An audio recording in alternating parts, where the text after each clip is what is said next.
Good afternoon, everyone. Thank you very much for coming. I'm Johannes Bescher, real estate lawyer at CMS Germany, a leading commercial law firm with the biggest real estate practice in Germany of its kind. And I'm very grateful to have these fascinating professionals here to talk about some aspects of the digital transformation of the real estate sector. So please introduce yourself very briefly, starting with Alexander. Yeah, so my name is Alex. I do the digitalization program for the PATRIZIA, and yes, I think we will come back on this issue. I'm Rick Schmitz of LegalThings. I have a blockchain company, started in 2014. I have a background as a tax lawyer, but that was a long time ago. Wow. Okay, nice to meet you. Titus Albrecht from realxdata, founder of realxdata, and we provide the market with real estate market data, and we try to work with standardization of rent rolls. So happy to discuss that. Wonderful. So we have two startup companies and one established real estate company, which, however, I think is one of the first movers in Germany. So I would like to start with a quote that I recently read and that, in my view, very charmingly brings to a point certain features of the current Proptech debate. The quote says that Proptech is like teenage sex. Everyone talks about it, everyone thinks everyone else is doing it, and everyone claims they're doing it themselves. But ultimately, nobody really knows what they're doing. So I hope that we can help us teenagers / real estate professionals today to find some answers. So let's get right to the point. Rick, one of those magic buzzwords that almost everyone has heard about is blockchain. Many here, I suppose, have a perhaps vague idea of what it is and how it works. Could you try to summarize what the blockchain is in, say, 3 to 4 sentences? Definitely. So everybody thinks it's about cryptocurrency and Bitcoin, right? But it's actually not. It is actually about submission of data on a shared ledger where everybody can participate in and holding the people accountable for the data they submit, creating an immutable audit trail. And this unlocks great new potential in having parties that have a potential conflict of interest of working together on processes. This is where it's about, and it's not about transferring a Bitcoin from one wallet address to the other. Great. Could you give us an example? I mean, you're using the blockchain for professional users. You're one of the few companies that actually do use the company already now. What is the use case for your company, LegalThings? So we have many actually. So for instance, we do the waste transportation between Netherlands and Belgium. So this is a process where you have two actors, the two governments, that have a potential conflict of interest. But they want to speed up the transfer of waste. And now they're using fax machines to send data from one government and notify them about a transport to another country to the other government. So what if we could put that data into a blockchain, and once when waste is being transferred, you send that data to the other party. And the parties involved in this process validate each other's actions, creating an immutable audit trail. So nobody can alter the data for the benefit of that party. So this is definitely a good use case which has a big impact on Europe. Right, thank you. So I already said that blockchain is one of those magic buzzwords. So that sounds like, is it really that important already now? Alexander, how disruptive is the blockchain from your point of view, and are there any use cases that could fundamentally change the way PATRIZIA does business in the short or in the long term? I think definitely yes, but before I want to just mention some steps backwards. Right, yes? go on. Because I think before we are able to introduce blockchain to a property company, I think PATRIZIA is just an example, but maybe a typical one of the industry. So I think there are some homework we have to do before. So the first thing is obviously that this property company has to be in control of the data. So machine-readable, unambiguous data, centrally stored as a single source of truth and things like this, yes? So it's one requirement. A second requirement from my point of view is first, we should digitize the asset, the property itself. Look, today, due diligence is a huge thing and the transaction a complex procedure. But why? Because I think we have to go for, let me say, a more digital or a data set of the property, so a digitized property, more or less. And the third homework I think we have to go for is, of course, to connect the stakeholders, the market players, yes? So there is a missing interconnection between them. And based on this, we have to think about seamless workflows and proper processes. And then, in my opinion, we can introduce new technology as, for example, blockchain to optimize a workflow, as I mentioned yeah, before. But in order to work together, you need to trust each other. And because, well, let's say there's a big deal being done and you don't want to be in the same database, right? Because the party who's managing the database, he has control over the database and can alter it in his advantage. So what if we could share the workflow and all validate each other's actions? So we have all the same database and receiving a copy if we're involved in the process. So for instance, a due diligence process. So that's an important part. But thank you very much. But I can read from Tito's face that he has something to say. I wanted to say something. Too. Perfect. Because on what Alexander said, it's not only the established companies which they have to do their homework, it's also the young companies. Because 2 years ago, every company was saying, hey guys, listen, we do big data. And everybody was not even understanding what big data is. They start to learn what big data is. And then they jumped over to blockchain or AI. So nobody's now doing big data anymore. Everybody's on AI. The rest is, and this is something to the young companies also telling, first of all, try to explain actually really what you do. Tell them your business case and tell them what kind of service you provide to the real estate company so they understand you. Because the minute we go to a customer sometimes, they say, everything you tell me is very interesting, but I want to know what's the building worth on the opposite street in 10 years. I mean, it's not possible to answer that question. Thanks. So perhaps if we take a step back and look at all the other tools that digitization can offer for asset management, Titus, what do you think currently are the most important tools that you can already offer to real estate companies that really are of importance for them, that could change their conventional processes? So my background from is a real estate background, and I was working 8 years in the real estate industry. And my biggest issue I always had, for example, at Union Investment, doing due diligence on investment proposals, was crunching rent rolls. I mean, I would say I did some nice years of studying, and then I started my career, and I was working a lot of hours on Excel, and not really talking about the asset, but crunching Excel. And this is something we're trying to give our customer on their hand, that they don't really to that specific point. They can give the data into our system, which stays with them, the data. It's not gone. It's not given to somebody else. And then it's analyzed for them. So they can really concentrate on focusing on the market, going out to the market, talking to the people, and not crunching Excel 24/7. Right. So what you're offering is a specific form of data. Or you're competing with classic providers of data like Thomas Daly or Bouvanguisa. What is your competitive advantage over them? And are they ready to pay for this competitive advantage? Okay, paying is a big issue, second.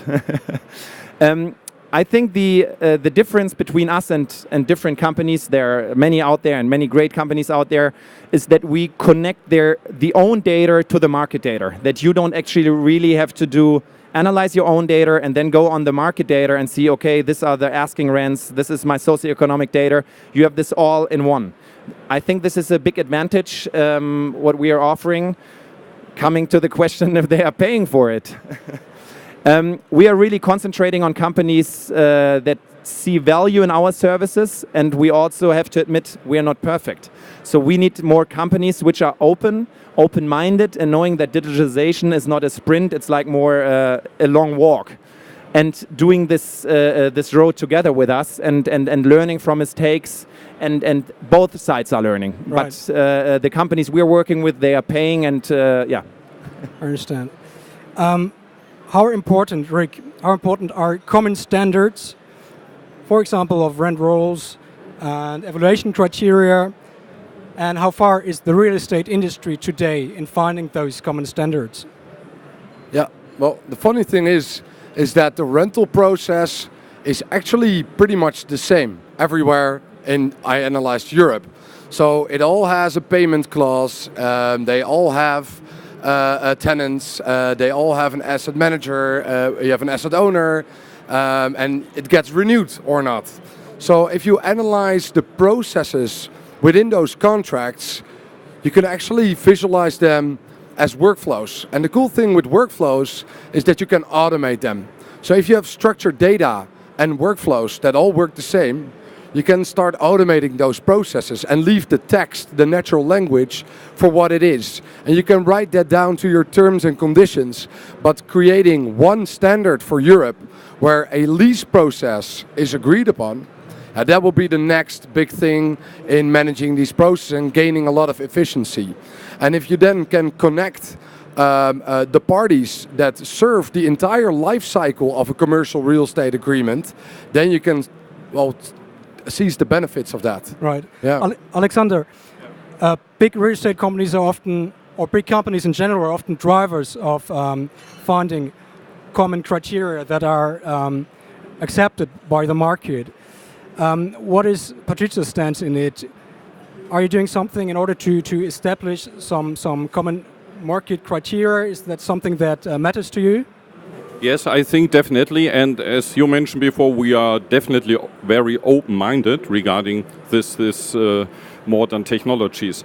However, just before I come back to your point, we did a lot of analysis of our workflows, business data, and if it comes as you have raised the artificial intelligence, I always am kidding, we have a small data challenge, but not a big data challenge. Of course, there are big numbers, but it's not big data at all. So I think we are talking about algorithm, yes, but artificial intelligence, I'm wondering if it can work for the numbers we have, yes.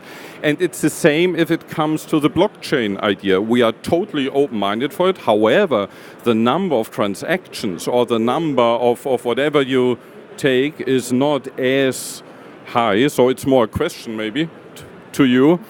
Does it make sense to go for a blockchain solution where you have hundreds, maybe thousands of transactions, but not millions or billions? Well, if you would look at a single company and you're leasing or you're managing about 1,000 processes, then you need a lot of people to administrate that data. And if you could automate that, you could do, well, the same amount of work with less people. Yes. So yeah, I think that it would save a lot of time. Well, by digitizing this. So I think it's exactly the point. We, as a property industry, should go for unified platforms, and then there is a big amount of transactions of data and so on. And if we go for a same standard, it would work and make a lot of sense. Yeah, yeah, there is in system use, there is already a lot of, well, synergy. So there are only, let's say, 5 systems that all asset managers use. Well, that's great, because then you can automate stuff, because you can reuse the data that is submitted in one system to the workflow being dispatched to another party involved in the process. So the reuse of data is where the actual value lies in speeding up those processes. I love how passionate you are about this subject. I think this is another feature that Teenage Sex has together with this. It shifted. Okay, Alexander, sorry. One question which is on my mind is, why are so many other real estate companies are so reluctant to invest in digital strategy? I think there was a recent study of KPMG which said that 2/3 of the real estate companies do not have a company-wide digital strategy. Yeah, to be very honest, I cannot answer this question, but for PATRIZIA we do it in a different way. So we try to do both at the same time. On the one hand, we look for new technologies, startups, and go for strategic partnerships with Proptech, startups, and so on. But at the same time, and I think it's very important, we try to go for a more digital mindset inside of the company. So for example, we introduced what we call agile management to the PATRIZIA company, and today 20% of all our employees are involved or part of a digitalization project where we go for interdisciplinary teams to work on processes, on workflows, on data, on reporting and so on, and translate it directly to digital systems and so on. I think it's necessary to do both. It's not enough just to invest in a Proptech, but the core company stays as it is. You have to go for both approaches in our opinion. Coming back to this question, I would suggest a possible answer. I mean, is the market perhaps currently doing so well that companies just can keep on doing their old business in their familiar ways and don't have to think about how they can make extra value out of that data? So they just keep on buying and selling bricks instead of data. Titus, I think you wanted to add something. Yeah, I wanted to also add to Alexander something. First of all, by a lot of customer appointments, I have to admit that the mind change is there for the most. There was not one company we asked for an appointment and we didn't get an appointment. But on the other hand, also as the real estate industry and the established company have to do their homework, also from the young companies, I see a big issue or a threat for the young companies as they somehow start the business as the industry was it itself back in the days, because they don't talk to each other. And so PATRIZIA or so many other companies, they get, I don't know, 50 pitch decks a week. And also talking to the young companies, I always tell them you have to start talking to each other. See where are your advantages. PATRIZIA cannot or will not have 60 or 70 different solutions as you're for implementation responsible. This is a huge issue. So if you have a great idea and there are many companies having something great and in common, they should focus together and trying to deliver a solution for a big company like PATRIZIA altogether. So Rick, what do you think? Do we need a cultural change for the real estate industry? No, I don't think so. I think that real estate people do what they do best, and that's focus on doing deals. And well, technology needs to be supportive to that. So yes, we should talk more with each other and focus on collaboration instead of trying to reinvent the wheel for yourself. So I'm really good in making blockchain and smart contracts. Then I should connect to this platform or his platform so you can have a bigger value add for your client. So yes, I think there is some homework to do for us.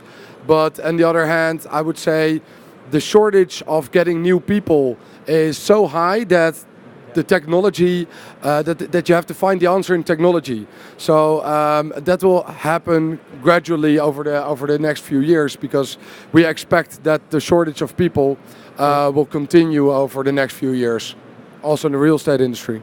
And maybe just back to your question why the digitalization does not move as we would like to have it.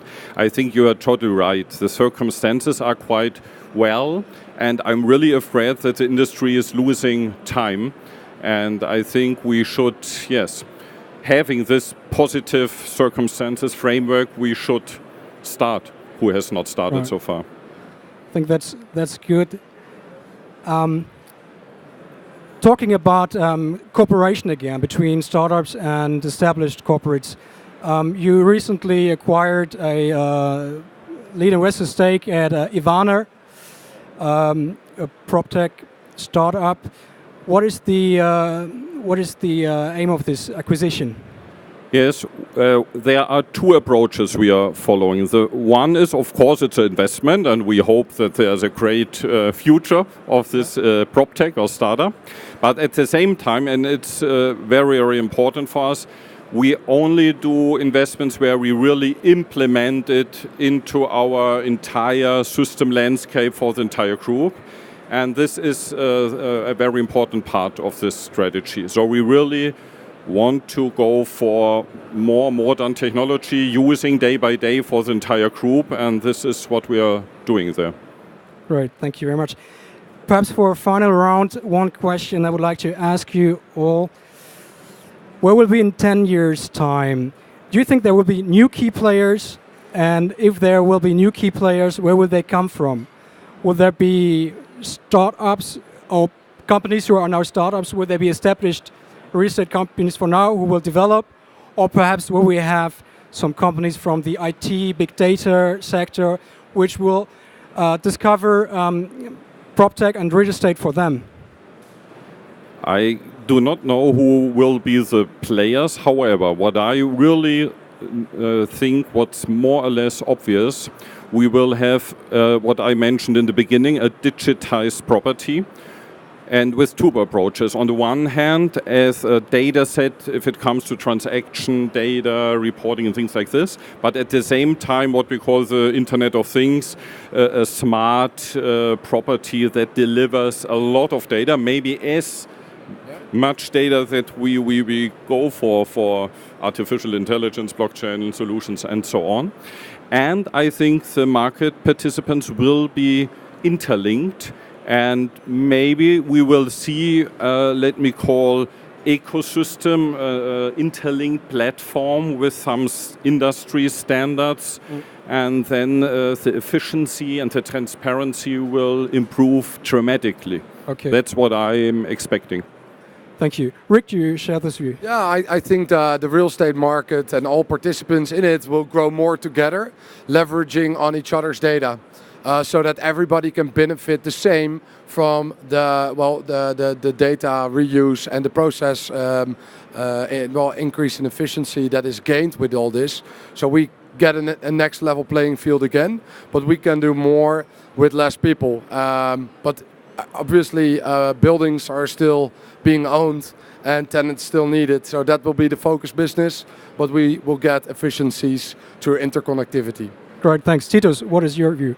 First of all, I'm really happy this time. Usually the Americans, they're always one step farther than the European or especially the German real estate industry. And by the conversation between established companies and PropTechs and this movement in Europe, I think, especially as I was talking a lot to the US companies as well, Europe is very much up to date at the moment. This is something really nice. And I think this comes, and this is also what I hope for the future, out of the cooperation between young and established companies, as of course our focus is more data and technology, and the focus of established companies will be always more the deal making, the real estate industry, and in between this, I think this is a great chance to go forward and have some exciting time. Thank you very much. I think we could speak on for more than half an hour. No. But yeah. I think we're done. Thank you very much. It was a tremendous pleasure talking with you. And thank you, everyone.